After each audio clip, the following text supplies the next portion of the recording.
at least, but you can expect lengthy delays on the Sea to Sky for the time being. Thor, thanks for the heads up. Christopherson, President, Innovative Fitness, back with us. Ooh, looking at the schedule, a couple weeks to go. Back to school, here we go. Freshman 15. Yeah. Why is this a thing? You know, I think, to be honest with you, it's a change of routine. So, you know, kids are going in and they're stressed, lack of sleep, lack of activity, and obviously their diet shifts and changes. Mom's not cooking the nice home-cooked meals anymore. So, yeah, it definitely, all those things impact, and people leave their first year 15 pounds heavier. Well, I remember the habits I had in my first year, and I was joking during the break. I'd go to the Pizza Hut buffet, you'd stuff yourself. I had one good meal a day. Eating habits were terrible. Yeah. So as a starting point, and for those that think it's a joke with the freshman 15, healthy habits, healthy routines to start getting into over the next couple weeks as summer winds down, what do you recommend?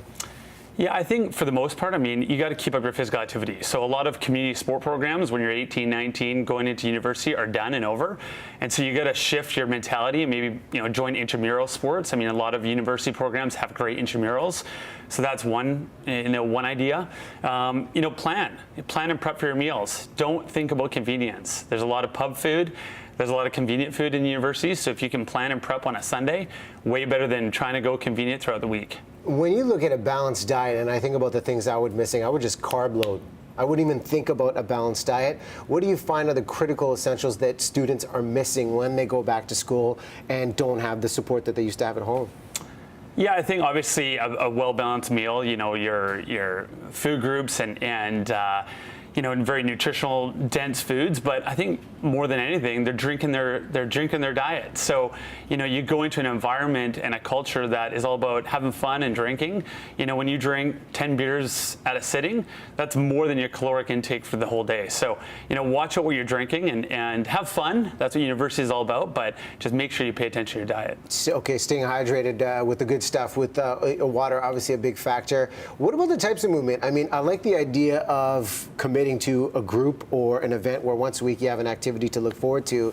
But the types of training, how many days per week? Because I always found if I was in the gym, any type of workout was a great form of stress relief as well. Yeah, I mean, if you can get 30 minutes of activity every single day, that's ideal. But at least 3 to 4 times a week, you want to be working out, you know, an hour 3 to 4 times a week if you can't do it on a daily basis. So, you know, go to the gym. All universities have some sort of gym programs, and the intramural sports is a great way to, you know, really socialize around a sport or activity and keep you consistent. So, how do you change the habits if you're in the point where we hear all this advice, it's exciting, you're overloaded with all the stimuli, and then you end up putting on the pounds? To create change and jump back in is always hard to create the transition. What do you recommend to somebody that wants to really create change and get that new momentum going? Make it consistent and a habit right away. I mean, don't wait, don't delay. If you think you're going to start tomorrow, you're never going to start. So you got to get off and start the day possibly in the morning. Get your activity and workout in before all the stress compiles, and that will keep you consistent probably. And maybe take an elective. I remember the kinesiology elective that they would track in a journal. Did you run? Did you do this? Because it is a part of the curriculum as well. It is, yeah. Okay, we'll do that. Avoid the freshman 15. I'm going to use these tips to avoid the fatherhood 15. I was joking about that earlier. Oh, yeah. Right? Yeah. Fatherhood 20, maybe. Just more to love, as Russell Kate said. InnovativeFitness.com. That's the website for all the resources. Thanks, Curtis. Awesome. We'll keep moving, 30 minutes a day. And proceed with caution with those beverages of choice. More to come here when it comes to the weather outlook and YVR. We'll talk about flight schedules across the province next.